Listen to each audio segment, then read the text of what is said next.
Praise to the Most High God of Abraham, Isaac, and Jacob, and peace to everyone that's here today. Peace to everyone that's watching us live on the internet as well as listening in on the phone line. And as always, it's good to stand before you on the Lord's Sabbath day. And today, we're going to deal with, the title of the lesson is The Most High Ruleth in the Kingdom of Men. Even though man has dominion over the hands of the works that the Lord created for him to rule, the ultimate ruler is God himself, okay? And man he got two choices. He could rule this kingdom righteously or wickedly. And right now, he's taking the latter and running this earth into the ground.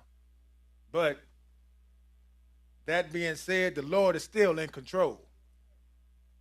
And we're going to show you that he appoints rulers to do his will, whether it be his will to get some destruction done or some righteousness done. But it's all in the Lord's hands. God runs it all. Don't nothing happen without him knowing. A spider is not squashed without him knowing. So don't think, but because man's finite wisdom, he don't think God exists or he don't need God. We're going to show you that God does exist and he's ruling. In the midst of all this chaos, he's running it because there's chaotic order with the Lord. Because if it was man's job, he'd destroy this whole earth. But let's get into it. Let's go to Psalm 24. Let's read it. Psalm 24. 24 and verse 1. Go ahead, read it. The earth is the Lord's, and the fullness thereof, the world and they that dwell therein. So we all belong to the Lord. The earth is the Lord's and the fullness thereof, and everybody that's in this earth belongs to the Lord. You have to answer to somebody. Flip over to Genesis 1. Genesis 1. We just laying down a little foundation here before we get into the nitty-gritty of the lesson. Genesis 1, and pick it up at verse 26 to show you when he created man and what man's job was. 1 and 26, read it.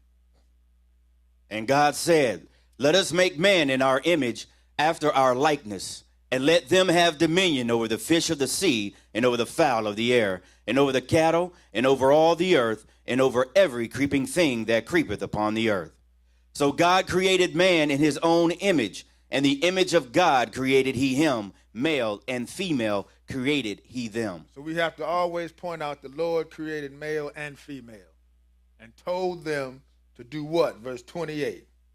And God blessed them, and God said unto them, be fruitful and multiply. You can only be fruitful and multiply if it's male and female. Male and female. Keep reading. And replenish the earth, and subdue it, and have dominion over the fish of the sea, and over the fowl of the air, and over every living thing that moveth upon the earth. So he gave man a commandment to do what? Subdue the earth, replenish the earth first, then subdue it, and then you have dominion, which means you run it. But you still have to answer to God. Because if you're running this earth into the ground, believe me, you're going to have to answer to the Lord. And we're going to show you that. Go to Psalm 115.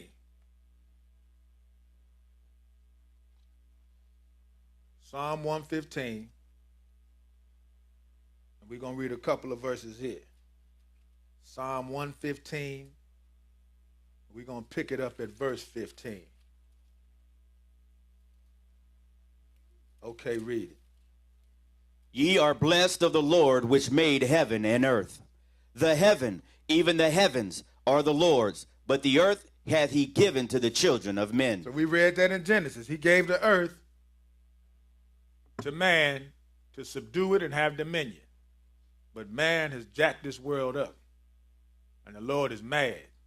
And he's going to take care of this world and the inhabitants. Let me throw this in here. Daniel 5. Even though the Lord gave man dominion, let me show you what the Lord think about you. Daniel 5. This ain't in the lesson, but we're going to read it anyway. Daniel 5, one verse. I'm sorry, Daniel 4. Daniel chapter 4, one verse.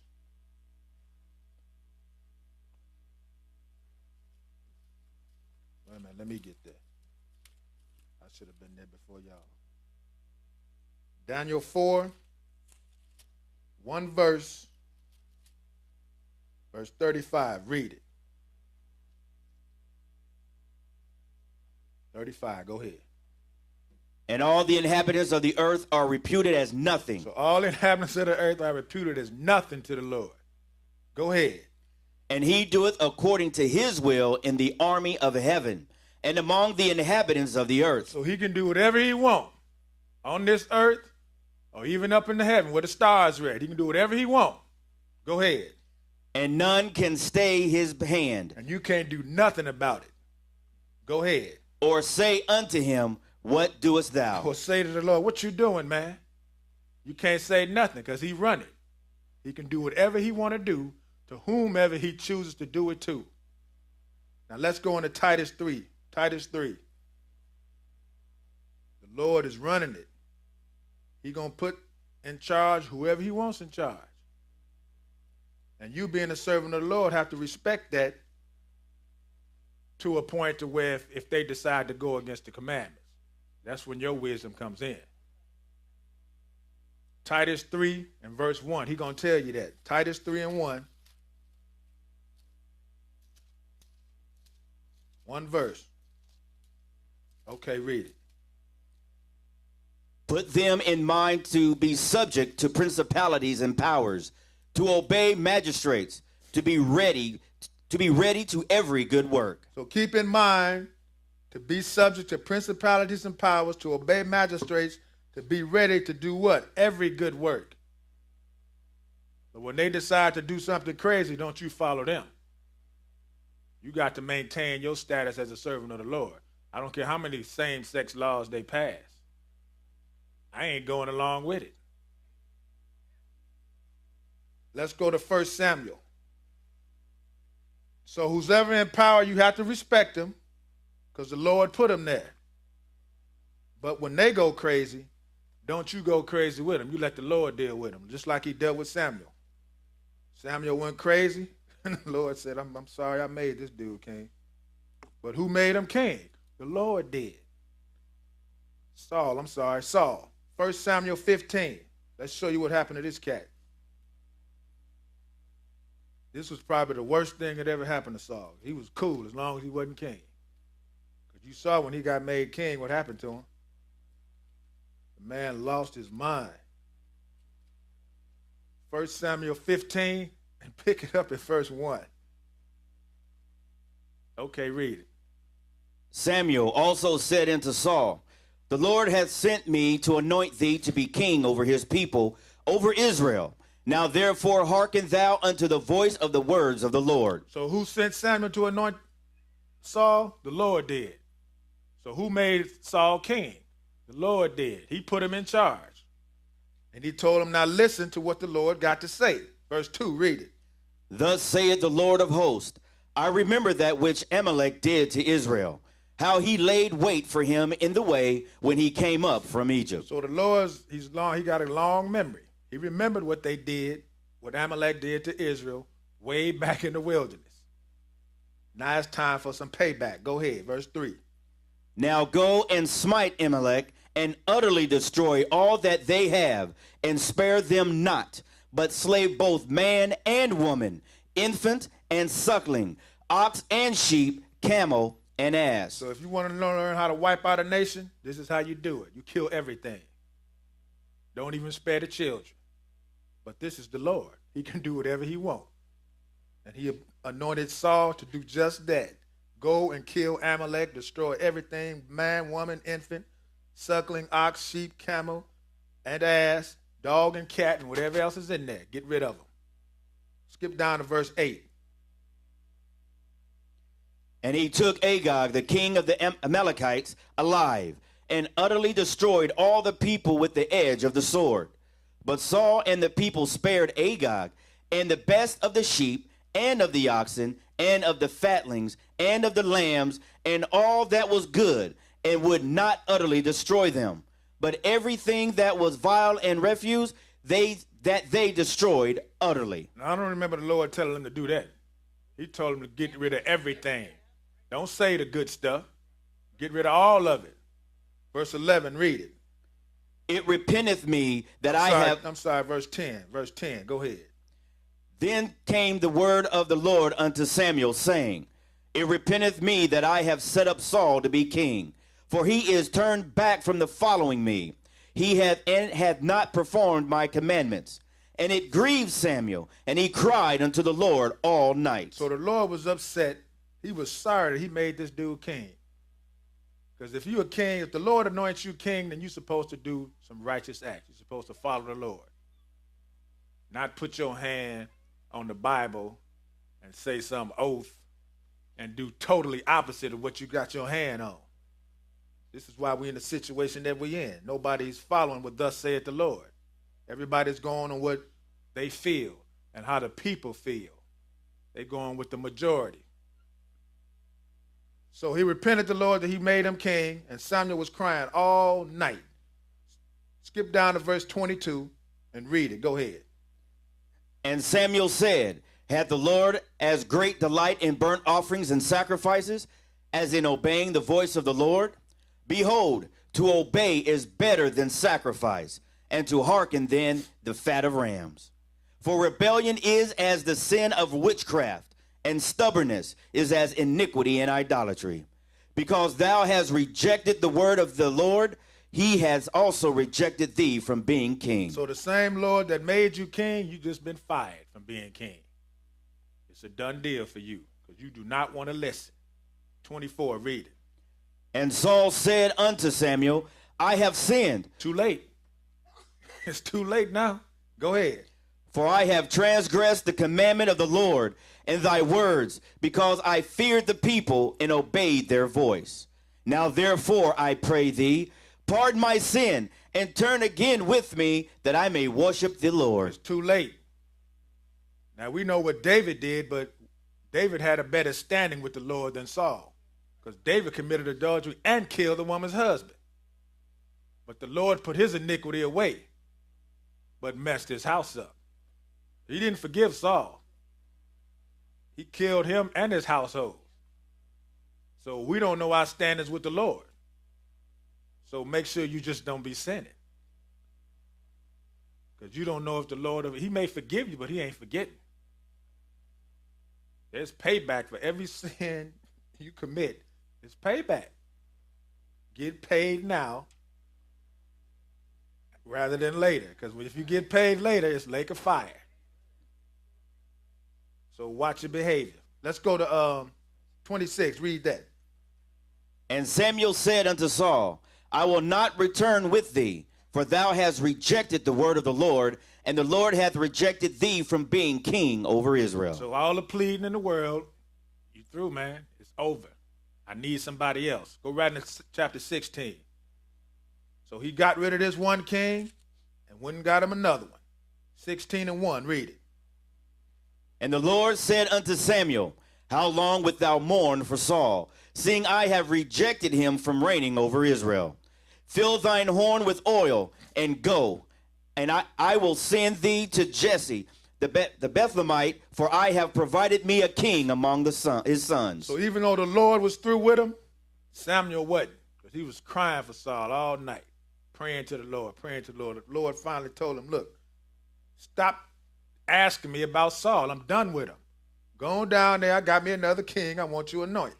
Verse 2, read it. And Samuel said, How can I go? If Saul hear it, he will kill me. And the Lord said, Take an heifer with thee, and say, I am come to sacrifice to the Lord. And call Jesse to the sacrifice, and I will show thee what thou shalt do. And thou shalt anoint unto me him whom I name unto thee. And Samuel did that which the Lord spake, and came to Bethlehem, and the elders of the town trembled at his coming. And he said, Comest thou peacefully? And he said, Peaceably, I am come to sacrifice unto the Lord. Sanctify yourselves, and come with me to the sacrifice. And he sanctified Jesse and his sons, and called them to the sacrifice. Go ahead. And it came to pass when they were come that he looked on Eliab and said, surely the Lord's anointed is before him. So now Jesse paraded all his sons before Samuel, and Samuel was looking like, maybe this is the one.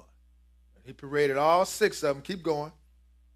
But the Lord said unto Samuel, look not on his countenance, or on the height of his stature, because I have refused him.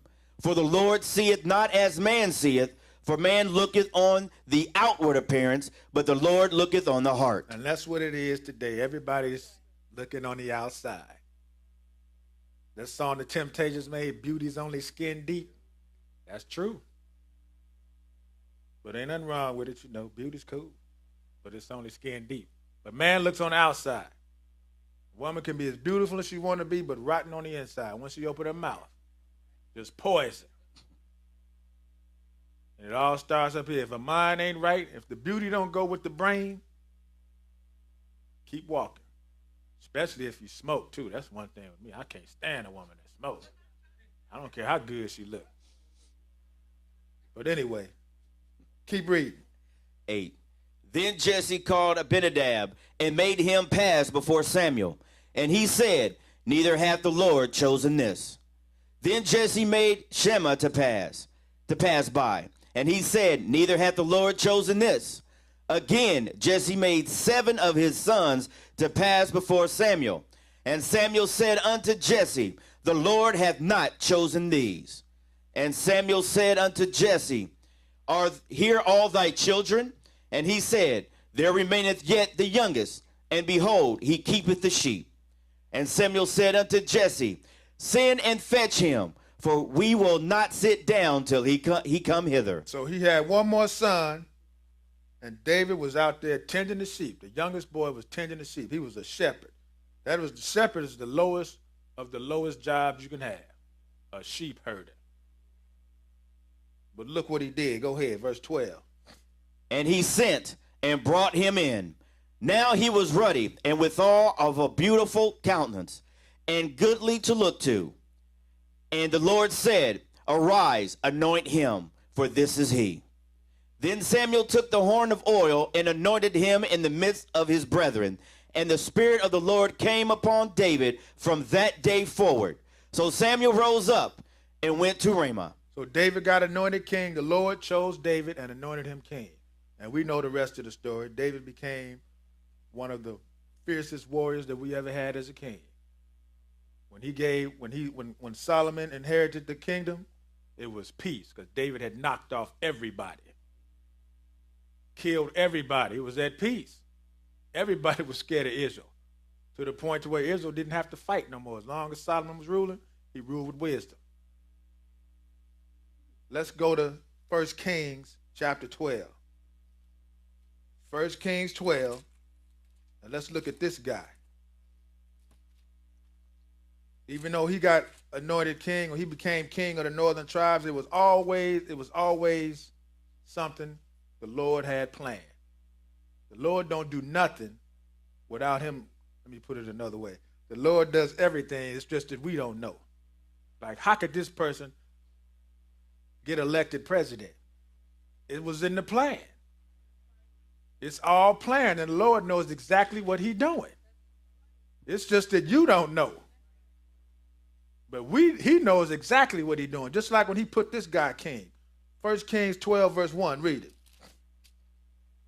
And Rehoboam went to Shechem, for all Israel will come to Shechem to make him king. Now, this is Solomon's son. Solomon was the wisest man that ever lived. You figure his son should pass some of that wisdom, should have passed on to him. But let's read what happened to this guy. Go ahead.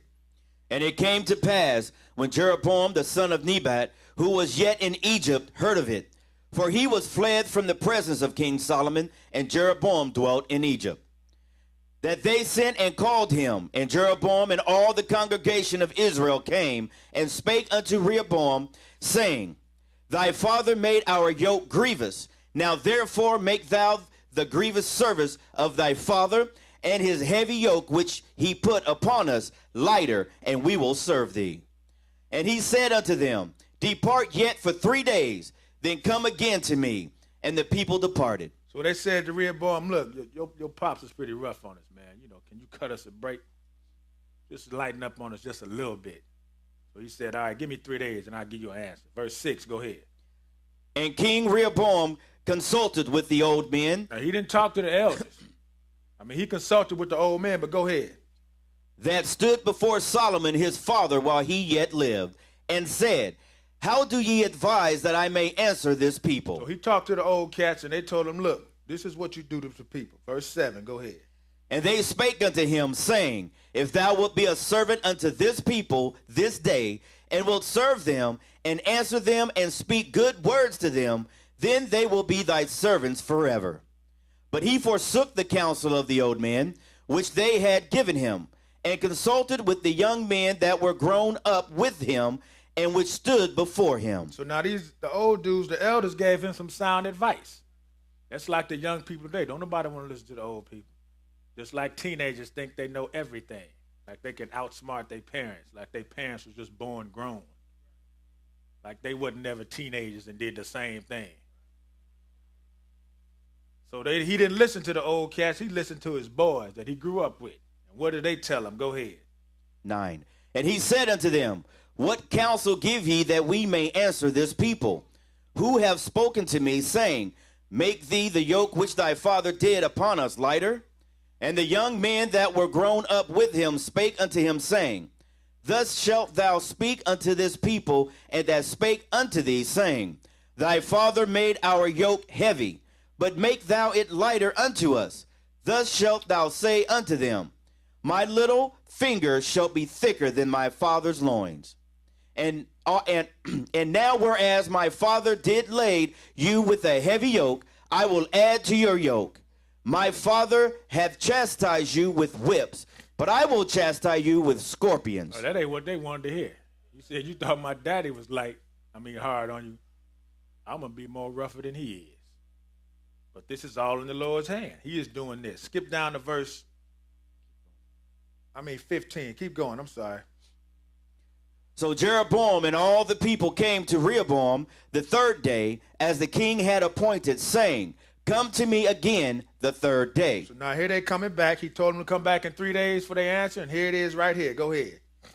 And the king answered the people roughly, and forsook the old men's counsel that they gave him, and spake to them after the counsel of the young men, saying, my father made your yoke heavy, and I will add to your yoke. My father also chastised you with whips, but I will chastise you with scorpions. Wherefore the king hearkened not unto the people, for the cause was from the Lord, what that he might perform his saying, that the Lord spake by Ahiah the Shalomite unto Jeroboam the son of Nebat. So Rehoboam didn't listen to the people. Why? Because it was from the Lord. It was a cause from the Lord because he had always put these wheels in motion. Way back in Genesis, when he anointed Joseph's 2 sons, blessed them 2 sons, he put the right hand on Ephraim, the youngest, because Jeroboam was from the tribe of Ephraim, and he became king of the northern tribes, which we're about to read right now. Skip down to 22 and read it. 19, I'm sorry.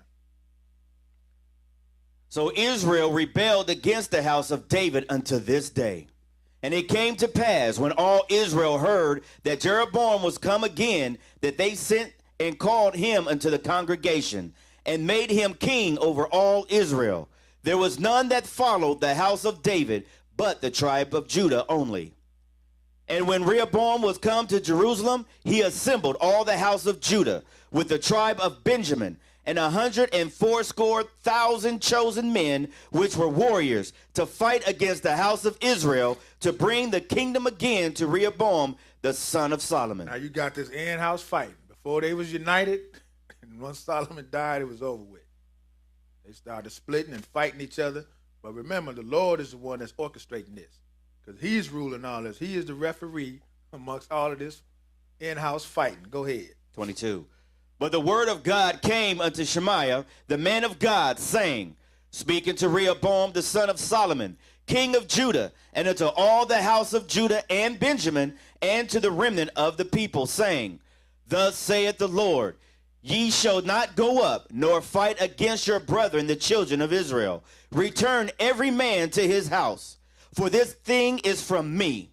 They hearkened therefore to the word of the Lord, and returned to depart according to the word of the Lord. So this split is from me. Don't y'all fight each other.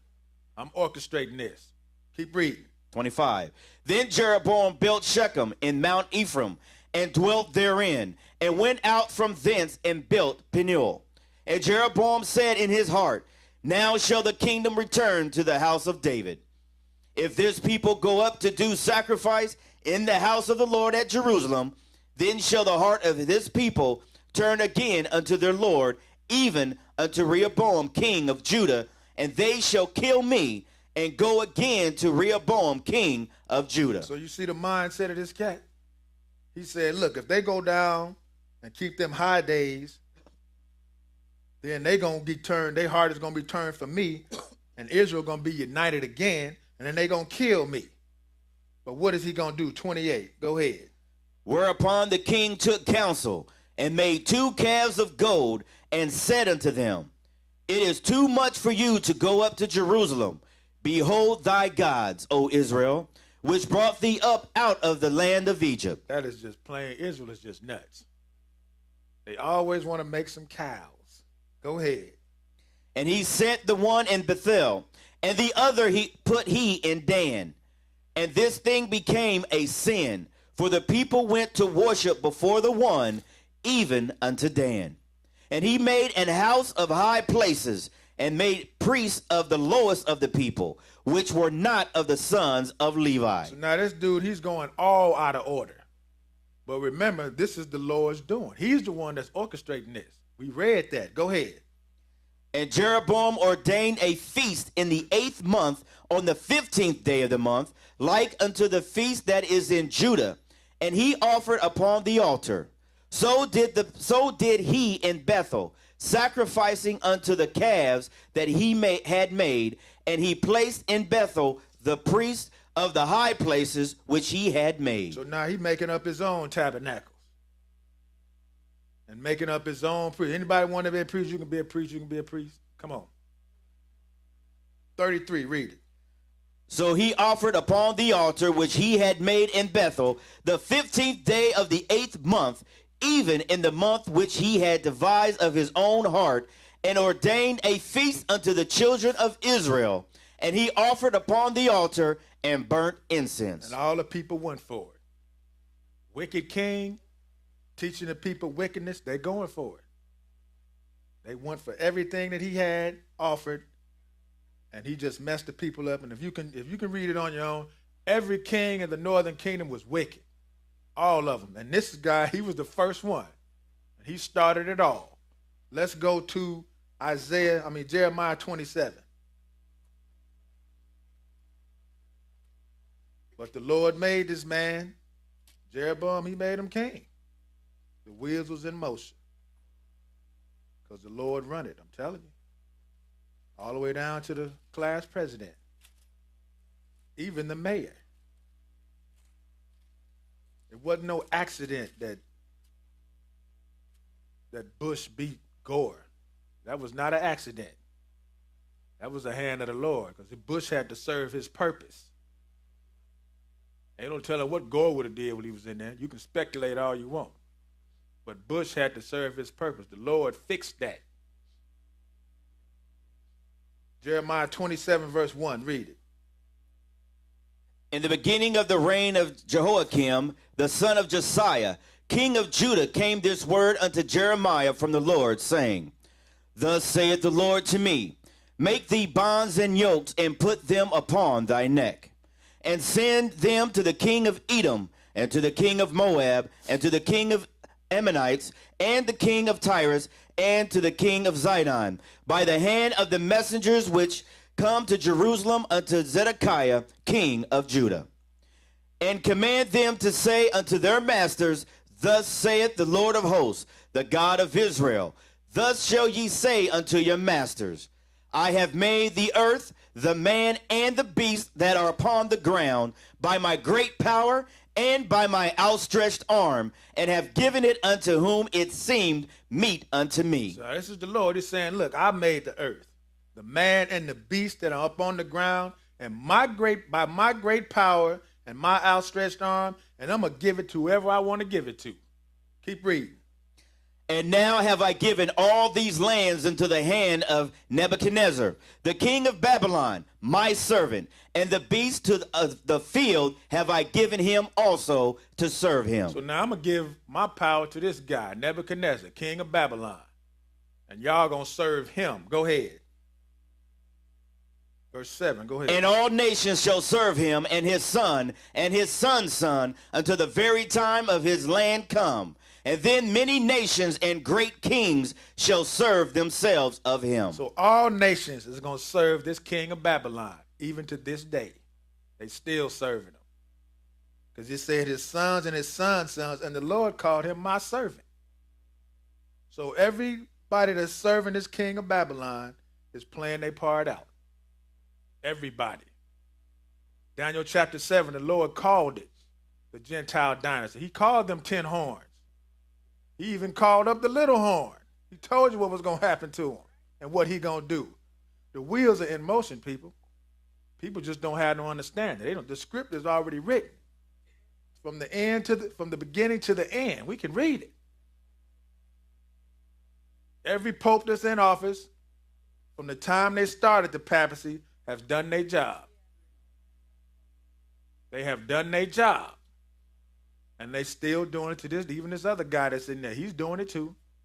They playing their role because the Lord ruleth in the kingdom of men. He's running it. Go to one more. Go ahead, verse 8.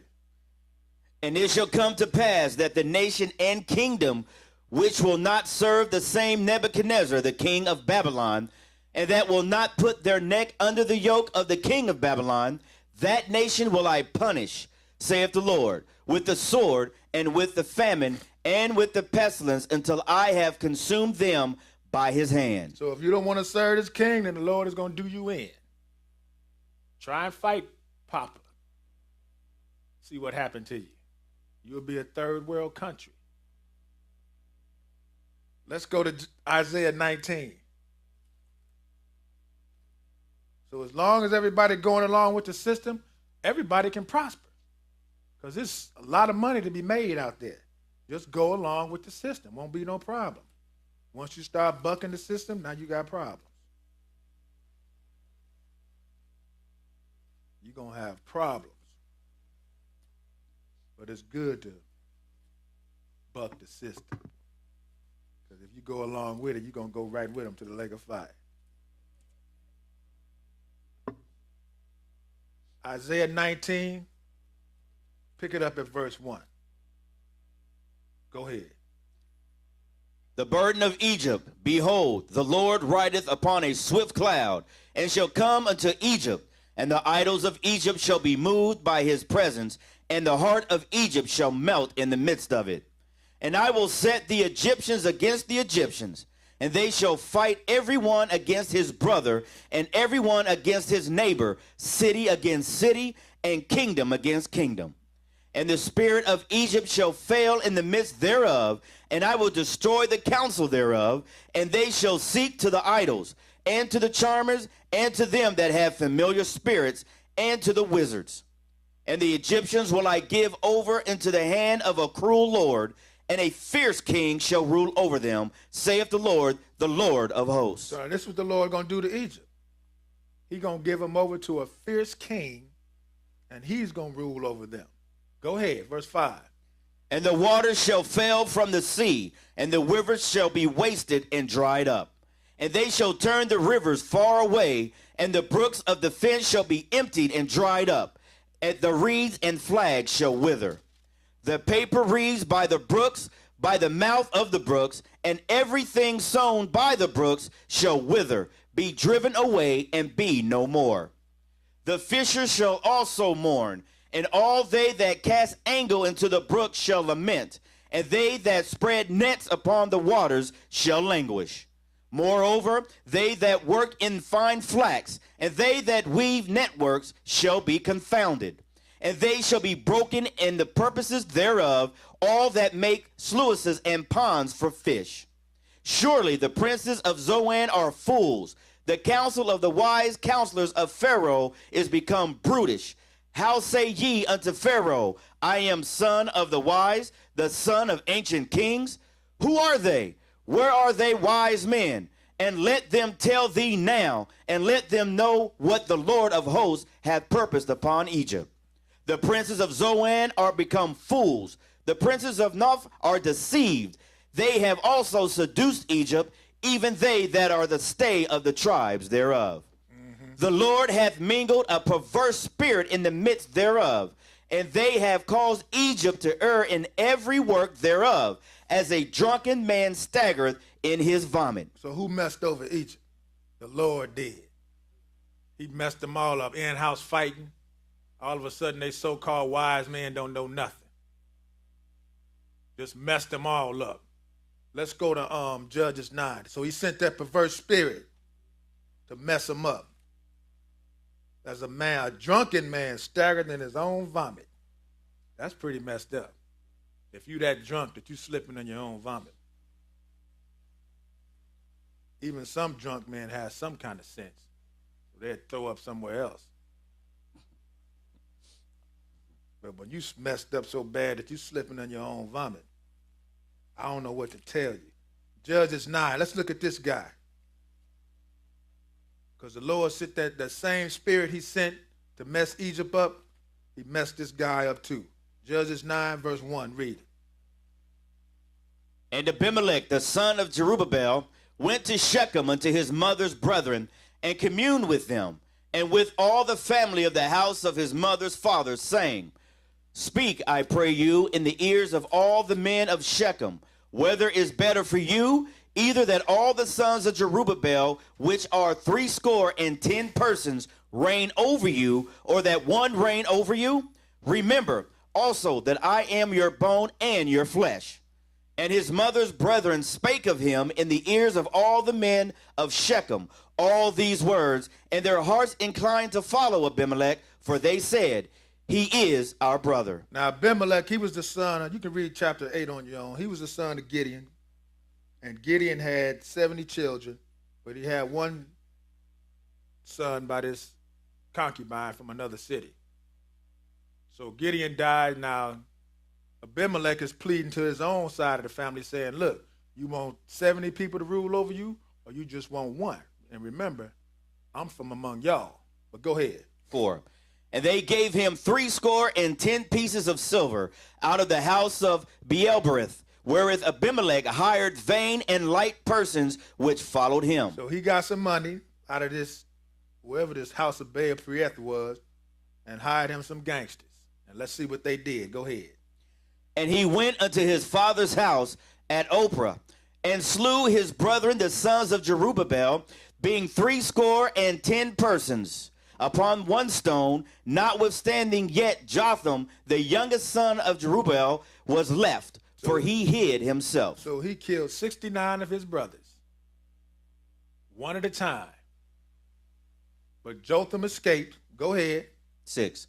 And all the men of Shechem gathered together, and all the house of Milo, and went and made Abimelech king by the plain of the pillar that was in Shechem. So if all the heirs are out of the way and I'm the only one left, I guess I'm king. Skip down to verse 16 and read it. So they made him king. Now everything is cool. Jotham escaped, and he spent this parable to the people, telling them about all they did about some trees and all. We ain't going to read that parable. Y'all can read it on your own. But this is the end result of it. Verse 16, read it. Now therefore, if ye have done truly and sincerely, in that ye have made Abimelech king, and if ye have dealt well with Jerubbaal and his house, and have done unto him according to the deserving of his hands, for my father fought for you, and adventured his life far, and delivered you out of the hand of Midian. And ye are risen up against my father's house this day, and have slain his sons, 60 persons upon one stone, and have made Abimelech the son of his maidservant king over the men of Shechem, because he is your brother.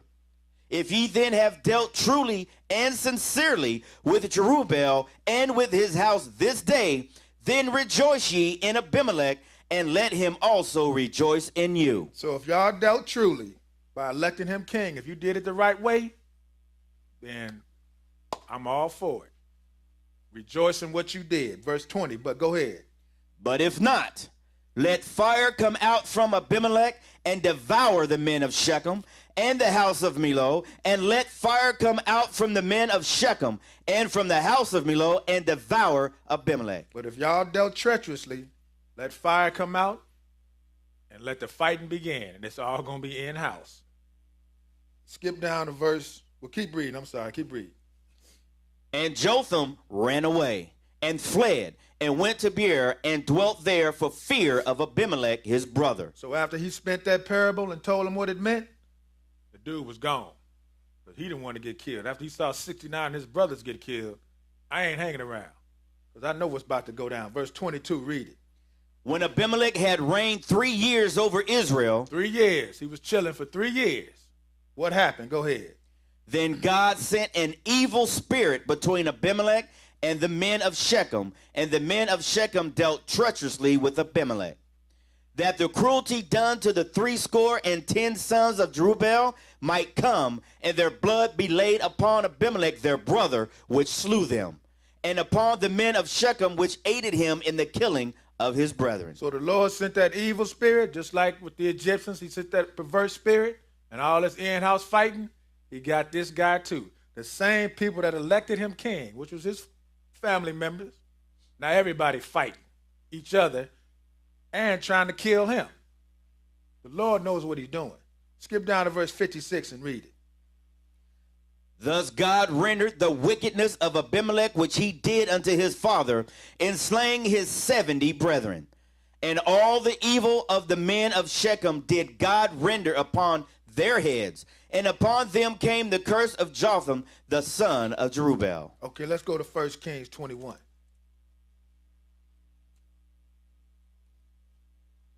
1 Kings 21. And let's look at this guy right here, because remember, Jeroboam was the first king of Israel, the northern kingdom, and he was bad. And every king after him was messed up too. But Ahab, he was compared to this guy. 1 Kings 21 and start at 17. Read it. Because he wanted this man's vineyard. He wouldn't give it to him. So Jezebel had the man killed. And now he wouldn't took over his vineyard. Go ahead, verse 17. This is the end result of it. Go ahead. And the word of the Lord came to Elijah the Tishbite, saying, Arise, go down to meet Ahab, king of Israel, which is in Samaria. Behold, he is in the vineyard of Naboth, whither he is gone down to possess it. And thou shalt speak unto him, saying, Thus saith the Lord, Hast thou killed and also taken possession? And thou shalt speak unto him, saying, Thus saith the Lord, In the place where dogs lick the blood of Naboth, shall dogs lick thy blood, even thine. And Ahab said to Elijah, Hast thou found me, O mine enemy? And he answered, I have found thee, because thou hast sold thyself to work evil in the sight of the Lord. Behold, I will bring evil upon thee, and will take away thy posterity, and will cut off from Ahab him that pisseth against the wall, and him that is shut up and left in Israel.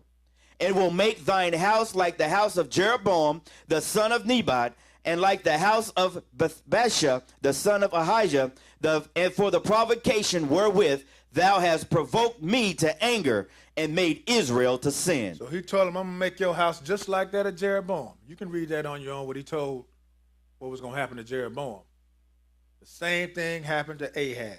He told him, look, I'm going to kill you. I'm going to kill your wife.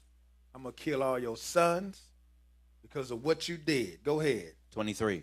And of Jezebel also spake the Lord, saying, the dogs shall eat Jezebel by the wall of Jezreel. So your wife, she ain't going to be able to get buried. I'm going to have some dogs eat her. Go ahead. Him that dieth of Ahab in the city, the dogs shall eat. And him that dieth in the field shall the fowls of the air eat. But there is none like unto Ahab, which did sell himself to work wickedness in the sight of the Lord, whom Jezebel his wife stirred up. And he did very abominably in following idols, according to all things as did the Amorites, whom the Lord cast out before the children of Israel. And it came to pass, when Ahab heard those words, that he rent his clothes, and put sackcloth upon his flesh, and fasted, and lay in sackcloth, and went softly. So when he heard them words, he humbled himself. But it was too late. You done messed up, man. And you the king, too. You messed up. Go ahead. And the word of the Lord came to Elijah the Tishbite, saying, Seest thou how Ahab humbled himself before me? Because he humbled himself before me, I will not bring the evil in his days, but in his son's days will I bring the evil upon his house. So just because he humbled himself, he got a pass. He still got killed. He got killed, but he got a pass. The rest of this good stuff ain't going to happen while you living, partner. I'm going to do it while your son is living. And when the Lord promises he's going to do something, he does it. No matter how long it takes, he will get to you. And he got to him. Let's go to 2 Kings 9. And the Lord anointed this guy, king, just to accomplish what he told Elijah, what Elijah told Ahab. So the Lord can use whoever he wants to get his mission done. And this is what he used. He used this guy right here. 2 Kings 9, verse 1. Read it. And Elisha the prophet called one of the children of the prophets, and said unto him, Gird up thy loins, and take this box of oil in thine hand, and go to Ramoth Gilead. And when thou comest thither, look out there Jehu the son of Jehoshaphat, the son of Nimshi, and go in and make him arise up from among his brethren, and carry him to an inner chamber. Then take the box of oil and pour it on his head, and say, Thus saith the Lord, I have anointed thee king over Israel. Then open the door and flee, and tarry not. So who anointed Jehu? The Lord did, to make him king. And he said, look, when you anoint this guy, open the door and run. Verse 4, read it.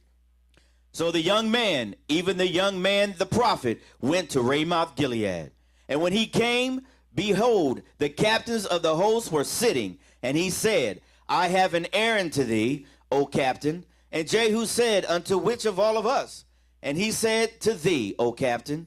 And he arose and went into the house, and he poured the oil on his head, and said unto him, Thus saith the Lord God of Israel, I have anointed thee king over the people of the Lord, even over Israel. So he said, Thus saith the Lord God, I have anointed thee king over the people of the Lord, even over Israel. Now this is what I want you to do. Verse 7, read it. And thou shalt smite the house of Ahab thy master. The first thing on the agenda, kill Ahab's house. That's something for a king, especially from the Lord. Go ahead. That I may avenge the blood of my servants the prophets, and the blood of all the servants of the Lord at the hand of Jezebel. For the whole house of Ahab shall perish, and I will cut off from Ahab him that pisseth against the wall, and him that is shut up and left in Israel. And I will make the house of Ahab like the house of Jeroboam the son of Nebat, and like the house of Baasha the son of Ahijah. And the dog shall eat Jezebel in the portion of Jezreel, and there shall be none to bury her. And he opened the door and fled. So he anointed the cat and ran. Now, I don't know what kind of personality Jehu had before he got anointed. But once he got anointed, he became a stone cold killer.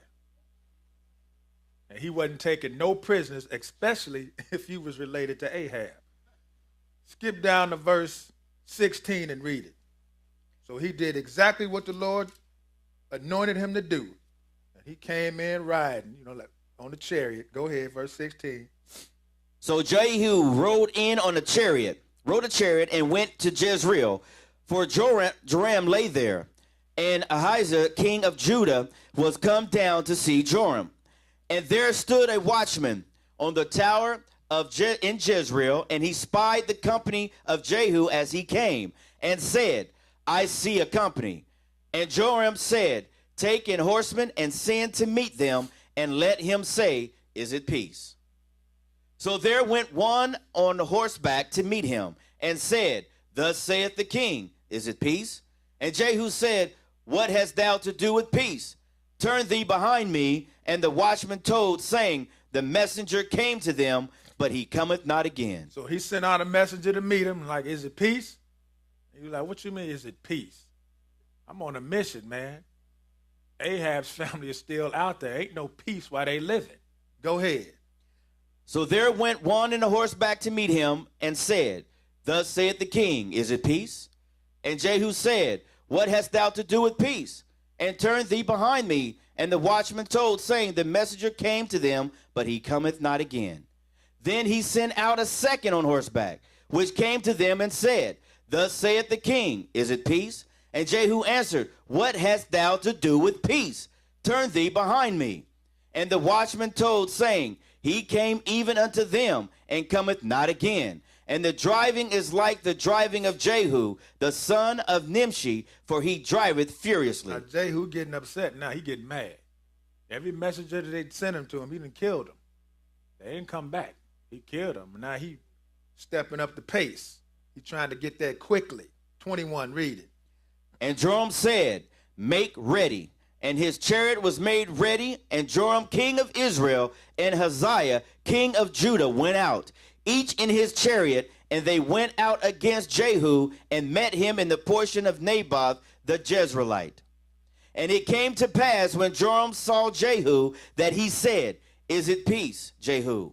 And he answered, what peace, so long as the whoredoms of thy mother Jezebel and her witchcrafts are so many? And Joram turned his hands and fled, and said to Hazael, there is treachery, O Hazael. And Jehu drew a bow with his full strength, and smote Joram between his arms, and the arrow went out at his heart, and he sunk down in his chariot. So Jehu was not playing. He was on a mission from God. And he wasn't taking no prisoners. And you can read it on your own. The rest of it on your own. He got it. He got Jezebel, the eunuchs threw her out the window, and she got that trampled over by the chariot, like in Ben-Hur. And the dogs ended up eating her. So he accomplished what he was set out to do, and then he chopped off Ahab's sons. And then threw a party for some Baal worshipers. But that's another lesson. Go to Daniel 5. Daniel chapter 5. So we see the Lord. He can anoint a hitman if he want to. The Lord can use anybody for any reason he wants. Don't be fooled. Nothing happens by accident. It's all in the Lord's hands. Daniel 5, verse 1. Read it. Belshazzar the king made a great feast to 1,000 of his lords, and drank wine before the 1,000. Belshazzar, whilst he tasted the wine, commanded to bring the golden and silver vessels which his father Nebuchadnezzar had taken out of the temple which was in Jerusalem, that the king and his princes, his wives, and his concubines might drink therein. So they had a big party, got drunk, and when you get drunk, you start doing stupid things. And this was one thing he shouldn't have did. Go ahead. Then they brought the golden vessels that were taken out of the temple of the house of God, which was at Jerusalem, and the king and his princes, his wives, and his concubines drank in them. They drank wine and praised the gods of gold and of silver and of brass, of iron, of wood, and of stone. In the same hour came forth fingers of a man's hand, and wrote over against the candlestick upon the plaster of the wall of the king's palace. And the king saw the part of the hand that wrote. So while they out there partying, all of a sudden a hand appears and start doing some writing on the wall. So he wanted to know what the interpretation of this was. So he sent for Daniel, and Daniel told him, this is what the writing means right here. Skip down to 24 and read it. Then was the part of the hand sent from him, and this writing was written. And this is the writing that was written. Mene, mene, tekel, upharsin. This is the interpretation of the thing. Mene, God hath numbered thy kingdom and finished it. Tekel, thou art weighed in the balances and art found wanting. Peres, thy kingdom is divided and given to the Medes and Persians. Then commanded Belshazzar, and they clothed Daniel with scarlet, and put a chain of gold about his neck, and made a proclamation concerning him, that he should be the third ruler in the kingdom. So he gave him the interpretation. He said, look, God has numbered your kingdom and finished it. You finished, partner. You've been weighed in the balances and you lacking, and your kingdom is going to be given to the Medes and the Persians. Verse 30, read it. And that night was Belshazzar, the king of the Chaldeans, slain. And that very night the Lord killed him. And what else did he do? Verse 31. And Darius the Median took the kingdom, being about 62 years old. So Darius the Median, about 62 years old, he took over. So the Lord killed one king and put somebody else in his place. Because that's how he works. He ruleth in the kingdom of men. Let's go to Isaiah 40. Isaiah chapter 40, and we're going to start wrapping it up. Isaiah 40. Telling y'all, God run it. He run it. Sharks just don't eat people by accident. You think God don't know that? If he can tell a fish to swallow up Jonah, he can tell a shark to get him. He speaks shark too. Isaiah 40. We're going to do about 3 verses here. We're going to skip around. Isaiah 40, start at verse 10. Read it. Behold, the Lord God will come with strong hand, and his arm shall rule for him. Behold, his reward is with him, and his work before him. Skip down to 15 and read it. Behold, the nations are as a drop of a bucket, and are counted as the small dust of the balance. Behold, he taketh up the isles as a very little thing. And we read that in Daniel. The inhabitants of the earth ain't nothing to the Lord. Verse 17, read it. All nations before him are as nothing, and they are counted to him less than nothing, and vanity. So all nations before him are nothing, and counted less than nothing. You can't get no less than nothing. That's on the other side of the, what is that, number line? The negative. You can't get no less than nothing. But the Lord said you less than nothing. In other words, I'm going to do what I want to do, and there ain't nothing you can do about it. But sit back and take it, because I am running this. Isaiah 37. So let's look at this nation right here that since the nations are less than nothing, this guy must have forgot. So this was Sennacherib coming against Judah, talking big stuff, and had some credentials to back it up. All the nations the Assyria knocked off.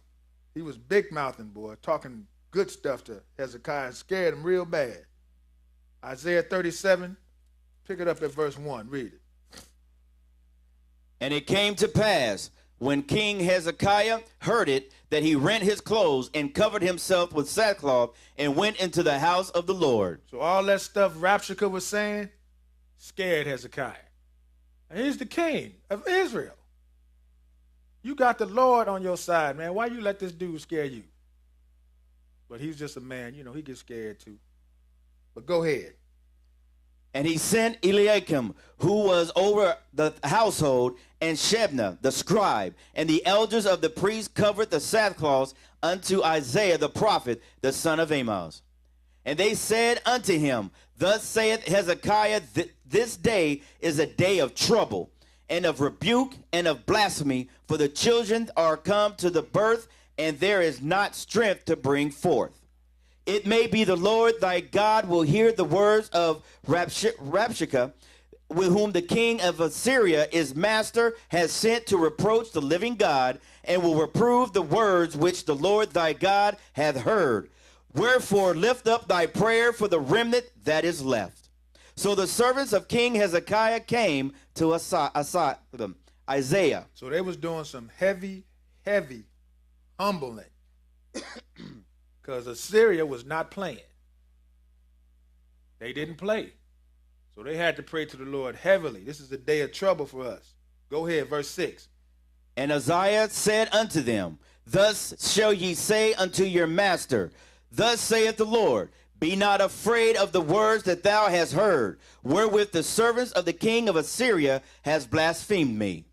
Behold, I will send a blast upon him, and he shall hear a rumor, and return to his own land, and I will cause him to fall by the sword in his own land. So Rabshakeh returned and found the king of Assyria warring against Libnah, for he had heard that he was departed from Lachish. Okay, skip down to 21. So the Lord said, look, I'm going to send a blast on this dude. And I'm not going to kill him in front of you. I'm going to make sure he get back home, and then I'm going to kill him. Go ahead, verse 21, read it. Then Isaiah the son of Amos sent unto Hezekiah, saying, Thus saith the Lord God of Israel, whereas thou hast prayed to me against Sennacherib, king of Assyria. This is the word which the Lord had spoken concerning him. The virgin, the daughter of Zion, hath despised thee, and laughed thee to scorn.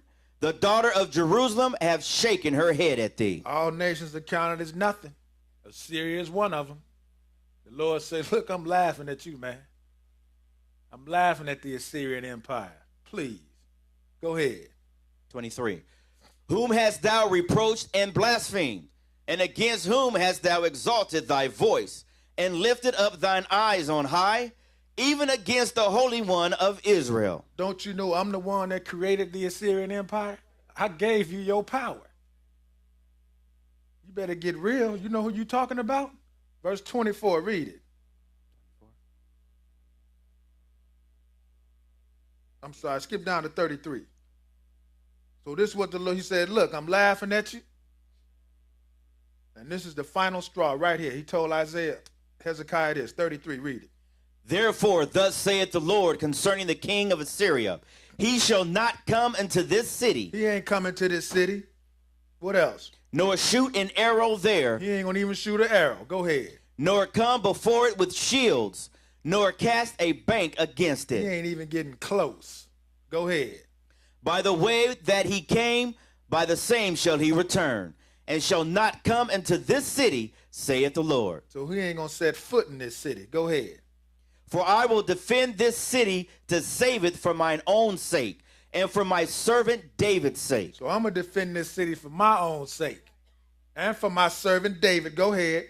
Then the angel of the Lord went forth, and smote in the camp of the Assyrians 185,000. And when they arose early in the morning, behold, they were all dead corpses. So he sent one angel and killed 185,000 soldiers. One angel. Verse 37, read it. So Sennacherib, king of Assyria, departed. So now he left. Now what can you do? Your army's gone. I guess I got to go home. Go ahead. And went and returned and dwelt in Nineveh. And it came to pass, as he was worshiping in the house of Nisroch, his god, the Adrammelech, and Sharezer, his son, smote him with the sword. That what the Lord said he's going to do? I'm going to send a blast, and you're going to return to your own land, and then I'm going to kill you. Go ahead.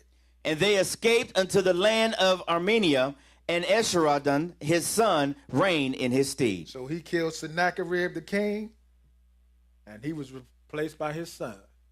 One king is dead. The Lord put another one in there because he run it. Let's go to Amos 7. Amos chapter 7.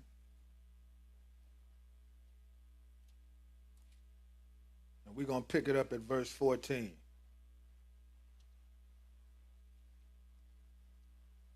Amos 7 and 14. And let's look at Amos. The Lord used him. Like I said, the Lord can use anybody he needs to accomplish his mission. You don't have to have no doctorate in theology to read from Genesis to Revelation with some understanding. The person that taught me, got me into this truth, I was locked up in prison. And this dude had an 8th grade education, but he knew this book. And he passed that knowledge on to me. Where he got his knowledge from was from the Israel of God. And once I got out, I went to the Israel of God and been in this truth ever since. So this guy wasn't no doctorate of theology. He was a convicted felon, just like me. Well, let's look at Amos. Amos chapter 7. That's why you don't see none of these brothers up here teaching with no doctorate by their name. Because you don't need to go to some university to get a sheepskin. You should just go to the University of Israel, which is on 75th and 75th up there in Chicago, or go to the University of Israel in Gary. What I say, Amos? Amos 7 verse 14, read it. Then answered Amos and said unto Amaziah, I was no prophet, neither was I a prophet's son, but I was an herdman and a gatherer of sycamore fruit. So Amos was a shepherd and a fruit picker. And what did the Lord do with him? Go ahead. And the Lord took me as I followed the flock, and the Lord said unto me, Go, prophesy unto my people Israel. So he made this man a prophet, a shepherd, and a fruit picker. Told him to go and prophesy to Israel. What was David? David was a shepherd. Became one of the greatest kings we ever had. Let's go to Genesis 39. Let's look at this guy.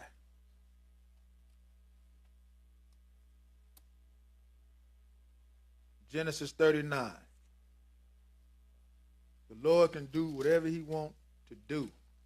And you can't question it.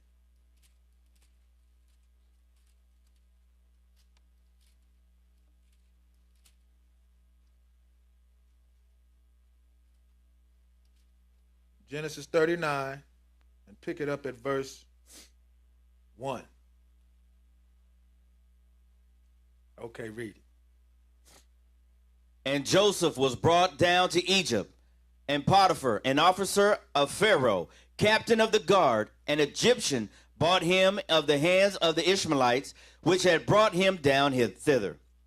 And the Lord was with Joseph, and he was a prosperous man, and he was in the house of his master, the Egyptian. So now this is Joseph. We know the story of Joseph. He was sold into Egypt as a slave. Got caught up on some trumped up charges, got thrown in prison, went from a slave to a prisoner. Skip down to verse 19 and read it. And it came to pass when his master heard the words of his wife, which she spake unto him, saying, After this manner did thy servant to me, that his wrath was kindled. And Joseph's master took him and put him into the prison, a place where the king's prisoners were bound, and he was there in the prison. But the Lord was with Joseph, and showed him mercy, and gave him favor in the sight of the keeper of the prison. And the keeper of the prison committed to Joseph's hand all the prisoners that were in the prison. And whatsoever they did there, he was the doer of it. The keeper of the prison looked not to anything that was under his hand, because the Lord was with him, and that which he did, the Lord made it to prosper. So whatever Joseph did, the Lord was with him, and it prospered. Whether he was a slave or whether he was a prisoner, the Lord was with him. So Pharaoh had a dream, and he wanted his dream interpreted. Skip down, go into Genesis 41. So we know Joseph was in prison for at least 2 years on some trumped up charges. Genesis 41 and verse 1, read it. And it came to pass at the end of 2 full years that Pharaoh dreamed, and behold, he stood by the river. So Pharaoh had a dream, and he wanted the dream interpreted. So Joseph interpreted the dream for Pharaoh. Skip down to verse 14. Then Pharaoh sent and called Joseph, and they brought him hastily out of the dungeon, and he shaved himself, and changed his raiment, and came in unto Pharaoh. And Pharaoh said unto Joseph, I have dreamed a dream, and there is none that can interpret it. And I have heard say of thee that thou canst understand a dream to interpret it. And Joseph answered Pharaoh, saying, It is not in me. God shall give Pharaoh an answer of peace. So Joseph told him, look, God is going to give you the answer. Not no crystal ball.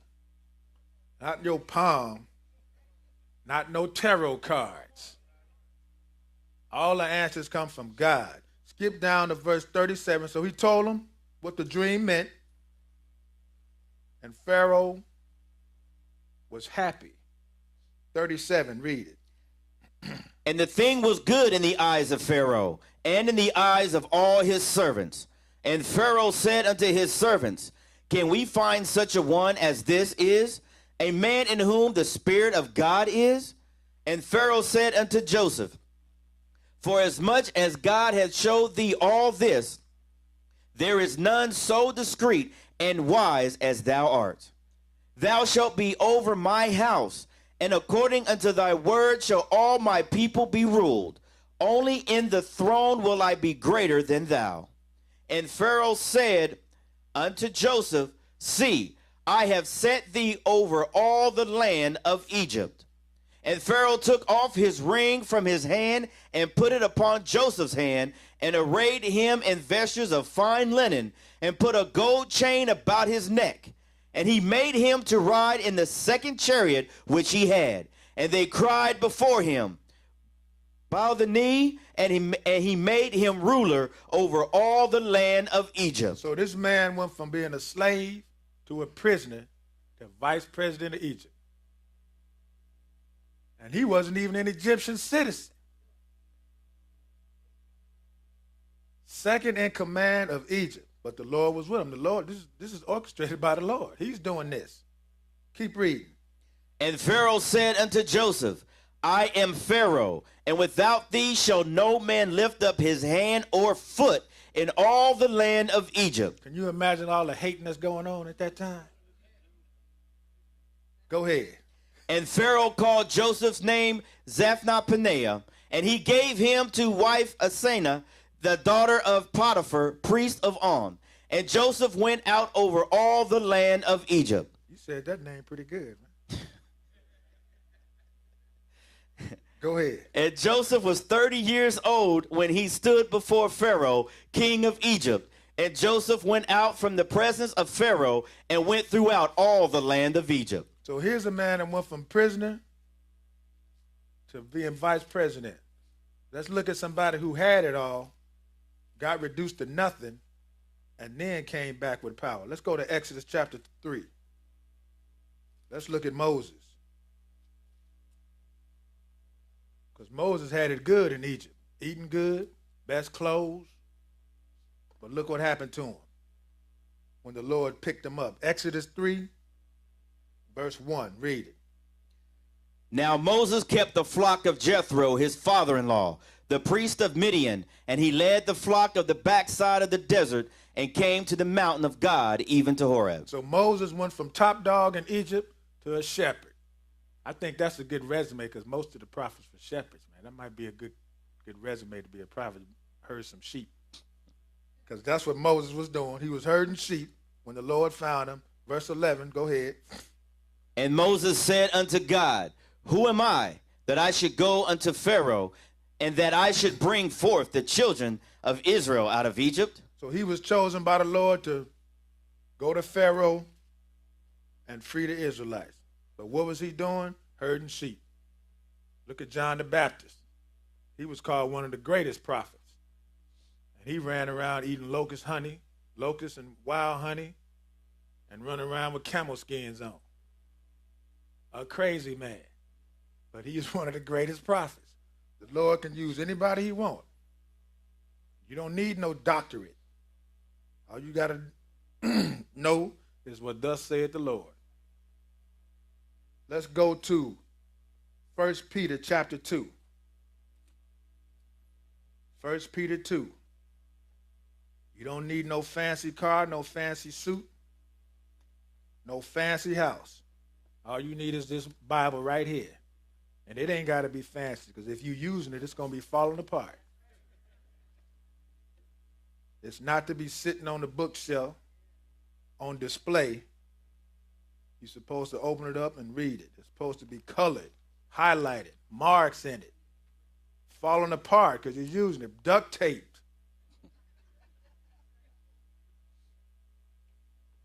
Let's go to 1 Peter 2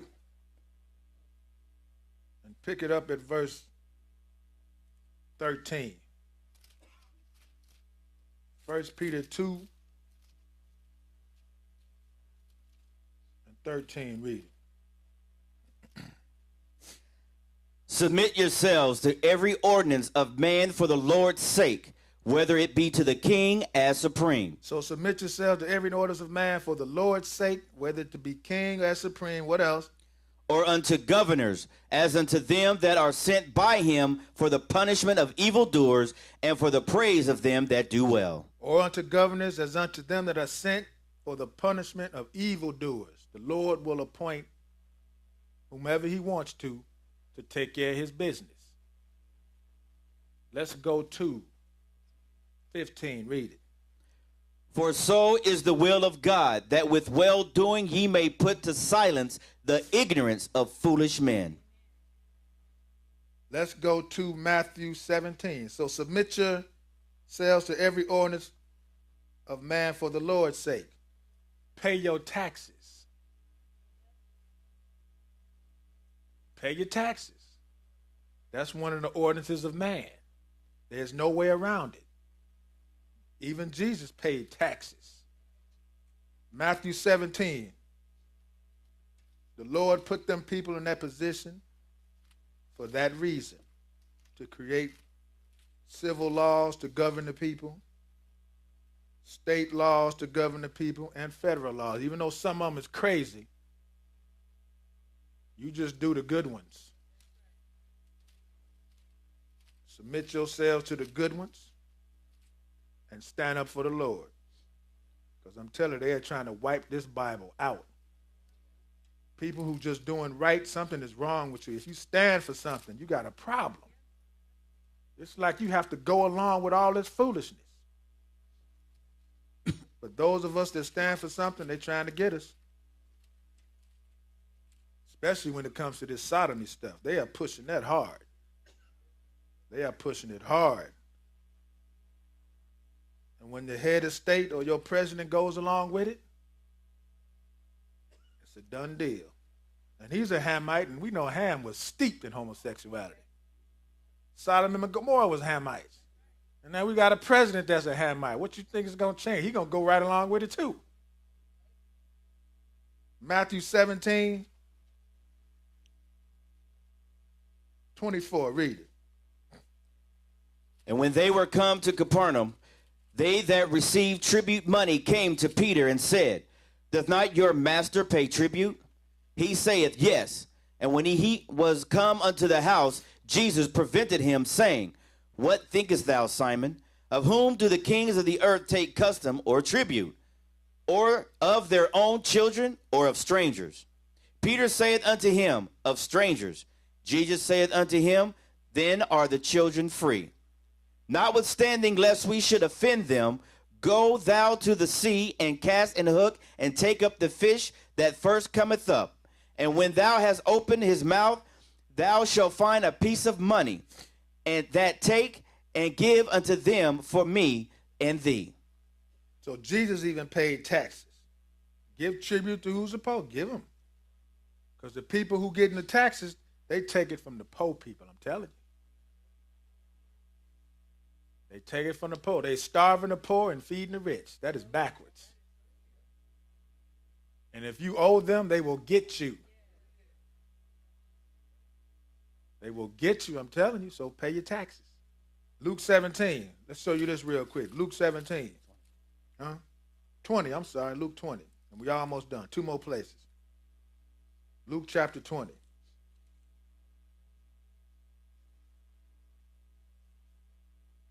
Pick it up at verse 19.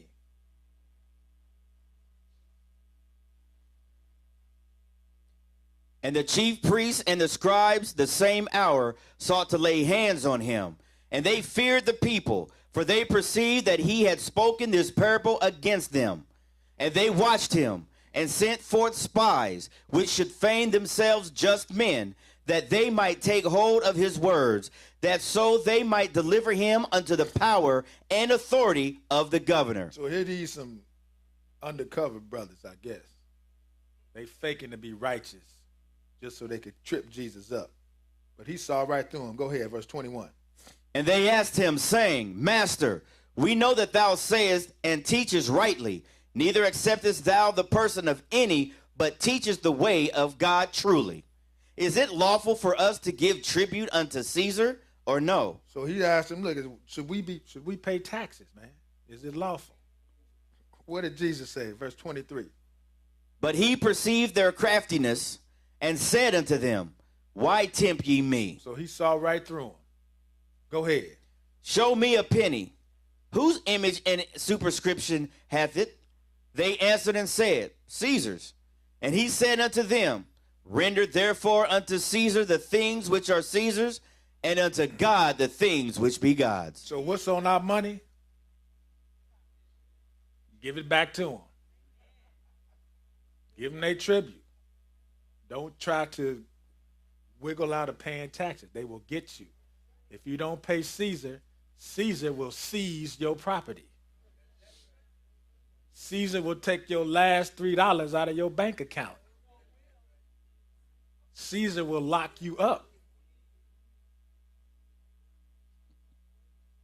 Now let's go to Romans 13. 26, I'm sorry, read that. And they could not take hold of his words before the people, and they marveled at his answer and held their peace. So the Lord set up Caesar to do this. So give to Caesar what is Caesar's. Romans 13, one more spot. Romans 13, verse 1.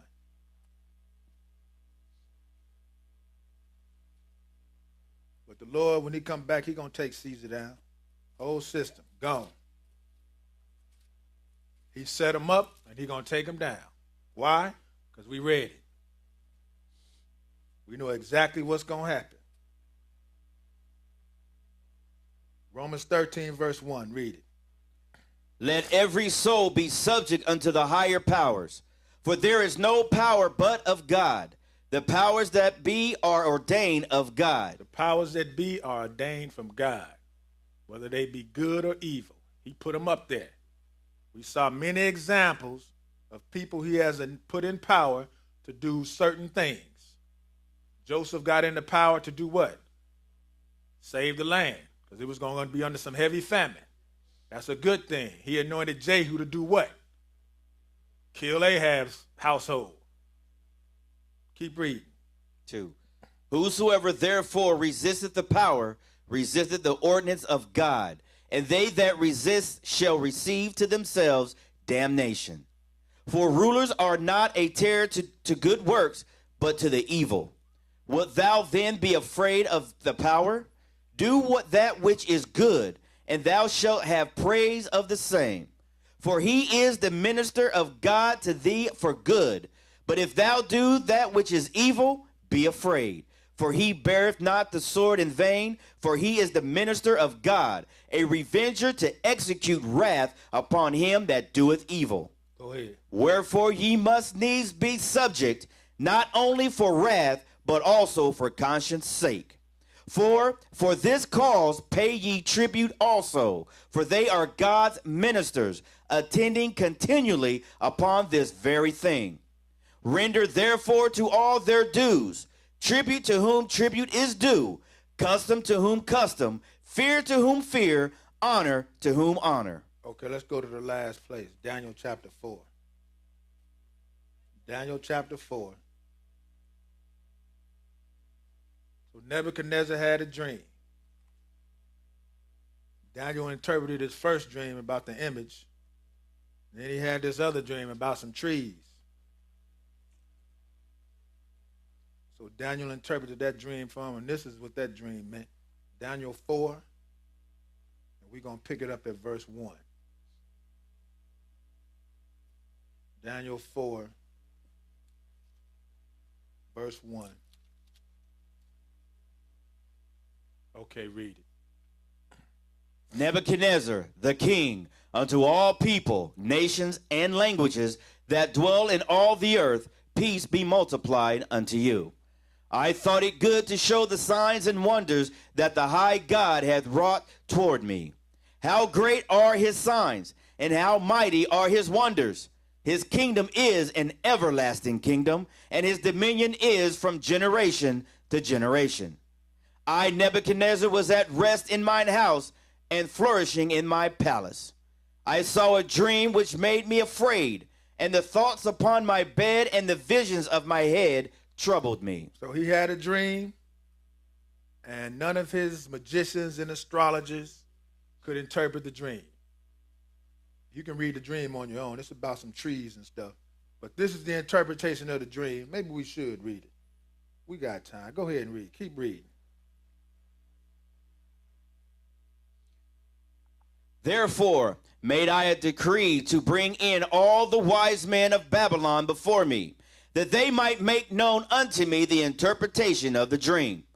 Then came in the magicians, the astrologers, the Chaldeans, and the soothsayers, and I told the dream before them, but they did not make known unto me the interpretation thereof. Skip down to verse 10 and read it. Let's look at the dream. Go ahead. Thus were the visions of mine head in my bed. I saw, and behold, a tree in the midst of the earth, and the height thereof was great. The tree grew and was strong, and the height thereof reached unto heaven, and the sight thereof to the end of all the earth. The leaves thereof were fair, and the fruit thereof much, and in it was meat for all. The beasts of the field had shadow under it, and the fowls of the heaven dwelt in the boughs thereof, and all flesh was fed of it. I saw in the visions of my head upon my bed, and behold, a watcher and an holy one came down from heaven. He cried aloud and said thus, Hoe down the tree, and cut off his branches, shake off his leaves, and scatter his fruit. Let the beasts get away from under it, and the fowls from his branches. Nevertheless, leave the stump of his roots in the earth, even with a band of iron and brass, in the tender grass of the field, and let it be wet with the dew of heaven, and let his portion be with the beasts in the grass of the earth. Let his heart be changed from man's, and let a beast's heart be given unto him, and let 7 times pass over him. Okay, skip down to verse 24, and let's get the interpretation. This is what that dream meant. Go ahead. This is the interpretation, O king, and this is the decree of the Most High, which is come upon my Lord the king. So this is the interpretation, and this is the decree from the Most High, which is to come upon King Nebuchadnezzar. This is what the dream means. Go ahead. That they shall drive thee from men, and thy dwelling shall be with the beasts of the field. And they shall make thee to eat grass as oxen, and they shall wet thee with the dew of heaven, until thou know that the Most High ruleth in the kingdom of men, and giveth it to whomsoever he will. So that's the interpretation. The Most High ruleth in the kingdom of men, and he going to give it to whoever he wants. And I hope you got some understanding in Jesus' name.